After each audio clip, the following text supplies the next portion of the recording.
Hi, my name is Robert Chelle with Chelle Law, and my law firm assists physicians with employment contract issues. Today, I'm going to talk about how long should a physician take to respond to a job offer. As always, it kind of depends. Let's go through the job kind of interview process, and then we'll maybe discuss when would be the right time. So if a physician is either coming out of training or maybe they're in a current job and they're looking for a better opportunity, there's a number of ways you can find a new job. There could be advertisements. There are physician recruiters who will actively reach out to physicians and see if they're interested in a new position. You may know somebody who's, pretty easy ways. If you have a colleague that says, "Hey, we have an opportunity. Are you interested?" That type of thing. There's two ways it can go from there. So there'll be some kind of discussion with the point person. So for a hospital or healthcare network, it'll be some kind of physician recruiter. Maybe if it's like a smaller physician-owned practice, it'd be the owner of the practice. If maybe it's a semi-large physician group, they'll probably have a recruiter on staff as well. And so you'll talk with them and discuss the position. And then at some point, it'll get a little more serious, and many organizations will then send you an offer letter. And so in the offer letter, there will be kind of basic terms, right? So the term of the agreement, maybe how long to it'll take for you to terminate the agreement without cause, obviously compensation, maybe a signing bonus if you're moving, relocation assistance, maybe some basic terms as far as the restrictive covenants go, non-compete, non-solicit,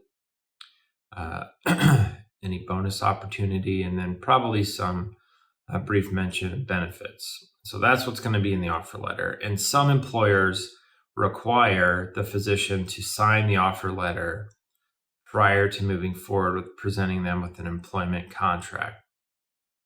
Any physician outside of academia is going to have to sign an employment contract. And then the employment contract really gets into the specific terms of the employment relationship. The offer letter is just kind of like, think of it like bullet points, whereas the agreement itself, if maybe an offer letter is a page or two, the contract could be anywhere from 15 to 50 pages long. Usually the recruiter, whoever you're, discussing the position with, will say to you, "We need this back by this date if you'd like to move forward." And many times on the offer letter, it will state it needs to be signed by this date.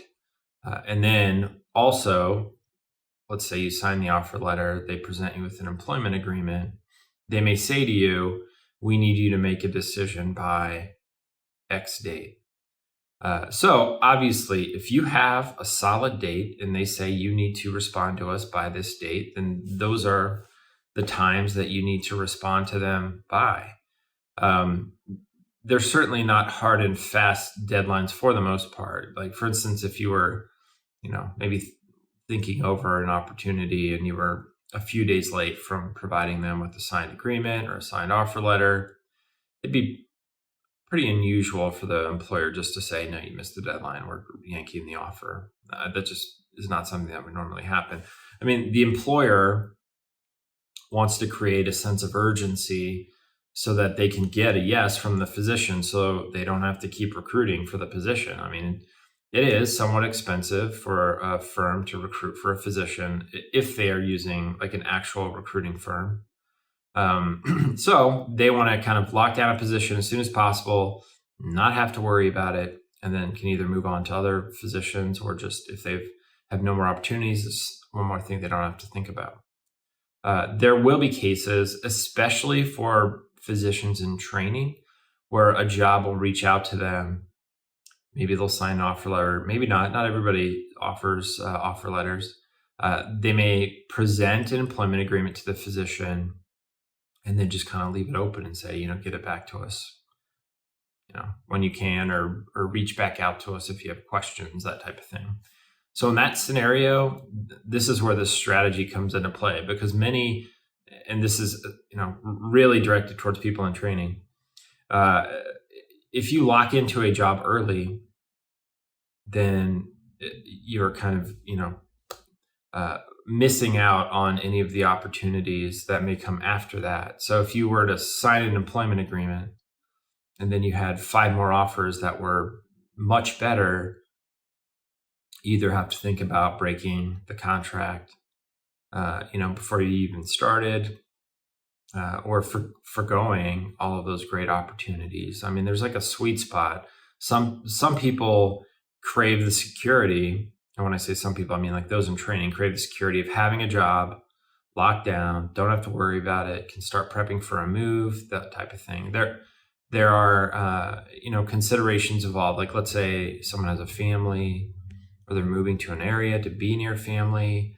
They want to get that locked down as soon as possible. And others are just kind of open to the best opportunity. And so they may want to last a little bit longer. At some point, the employer is going to give you most likely a drop dead date. And that's when you need to give them, your kind of decision by.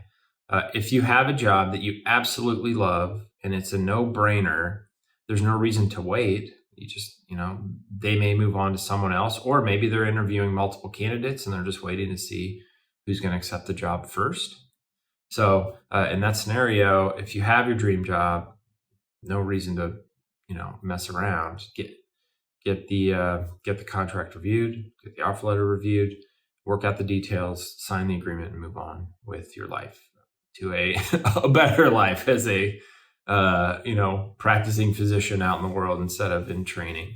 All right. Well, I hope that was helpful. If you have any questions, you can always call us at the phone number listed below in the description, or you can reach us through our website, chellelaw.com, CHELLE law.com. Anyway, thanks. Bye.